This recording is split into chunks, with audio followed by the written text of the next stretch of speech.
Scooby-Doo and the gang get downloaded into cyberspace in an all-new adventure, Scooby-Doo and the Cyber Chase. Like, check it out. We're digital. We dropped in on a Scooby-Doo voiceover session with the actors to find out how the gang got zapped into a computer game in their new movie. But first, let me introduce you to the home team. I play the role of Daphne. She's kind of the cute one of the gang. In Scooby-Doo and the Cyber Chase, the gang gets back together to go visit an old college friend who's become a video game designer. This is a hyper-energy laser. We've been using it to break down actual objects and project them into cyberspace. And he makes a Scooby-Doo video game, and they're all excited because it's modeled after them and they're all in it. But then the real gang becomes part of the game in cyberspace and can't get out. Your friends have been transported into cyberspace. Good work, guys! Frank Welker is the voice of Freddy. In this particular adventure, which we're all kind of excited about because it's very today, it has to do with computer games and computer viruses and how we get involved with chasing the virus, almost the same as like playing a video game. Scott Innes is the voice of Scooby-Doo and Shaggy. It's not easy playing two characters. Yeah, that's right. There's like a lot of levels in this video game, and every time they get to the level, they think, okay, like the game's over, we've won, now let's go home.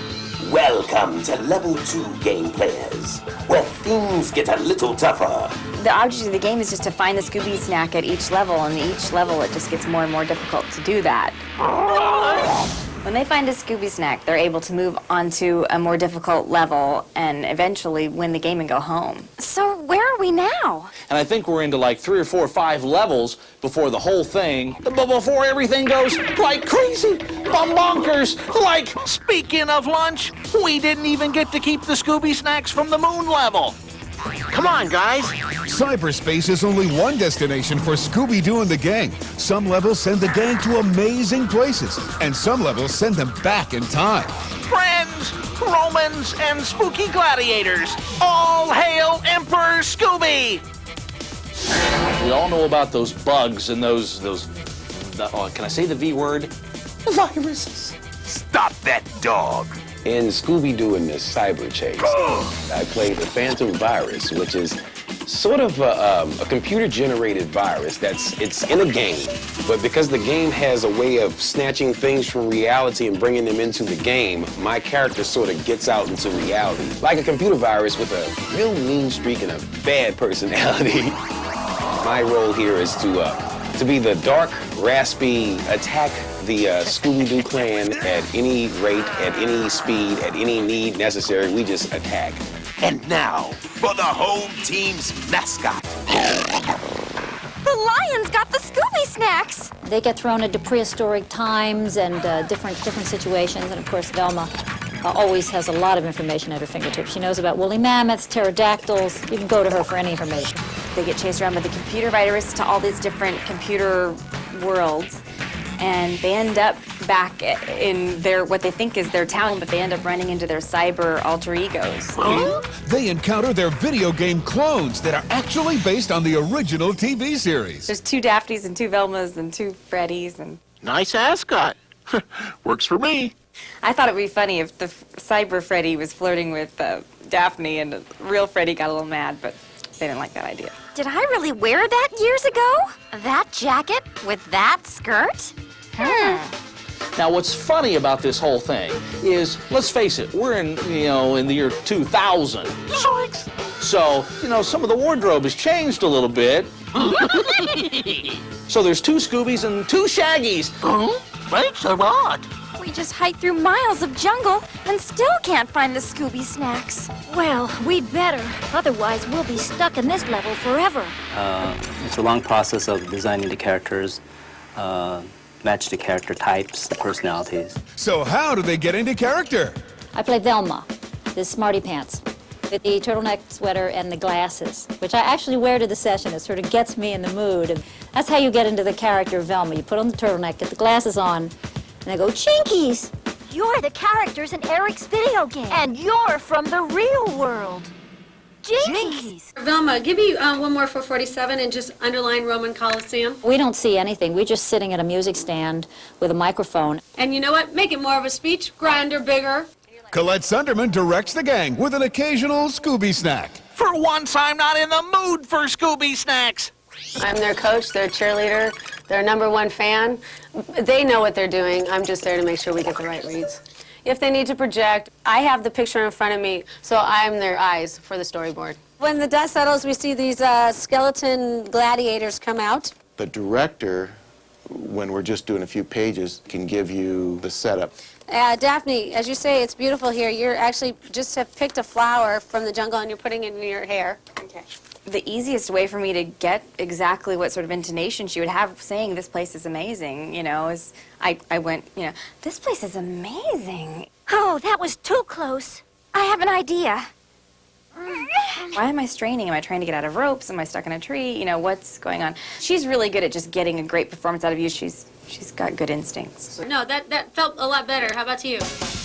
Now back to the game, where there are a few surprises in this cyber chase.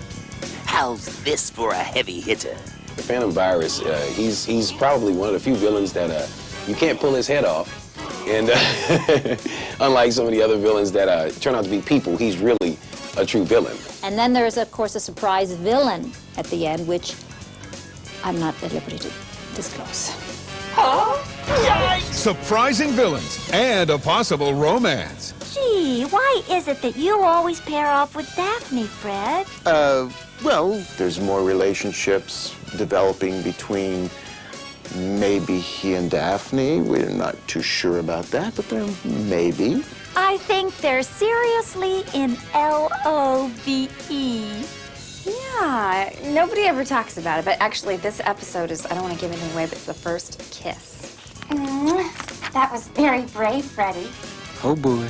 While the gang is finding romance, fending off surprising villains, and meeting their digital clones in cyberspace, the Scooby-Doo artists are back on planet Earth, busily drawing by hand. We do things the old-fashioned way because this is an old-fashioned traditional show.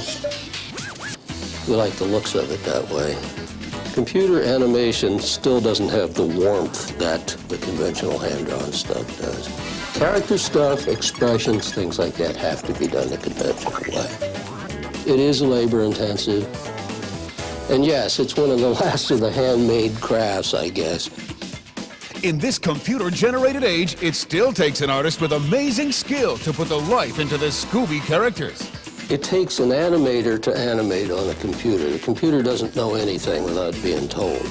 Which is not to say there aren't any computers around the Scooby camp. Computer is something that really helps us. I think it's just one more brush that we have to add to our tools to improve our work, to make it be done simple and faster, but we still always will be in need of artists. The people that do it the old-fashioned way, they love pushing a pencil around a piece of paper. It's the tradition of fine art and good storytelling, and the promise of Scooby snacks that keep Scooby-Doo and the gang forever popular. That's right. Scooby is full-on, beautiful colors, full-on characters. I think that the stories are also, they're a little slower, they last longer. It's not so much MTV. It's kind of a nice combination of those things. The kids enjoy it because I think it's visually different. The stories are good, and it's very today. Groovy! I think people like the familiarity of kind of knowing that the gang is going to solve the crime and that they're going to, you know, bumble around. And the characters are so great, the way they all fit together. And because we grew up with it, I mean, I just know it. I know what's going to happen. It makes me feel kind of safe. So tune in, log on. The Scooby Gang is not safe from a phantom virus. Like coming this fall. Don't open your email because you might get a virus. Yeah, a bad phantom virus. Game over. That's the end. It's over. Roll the credits. Bye.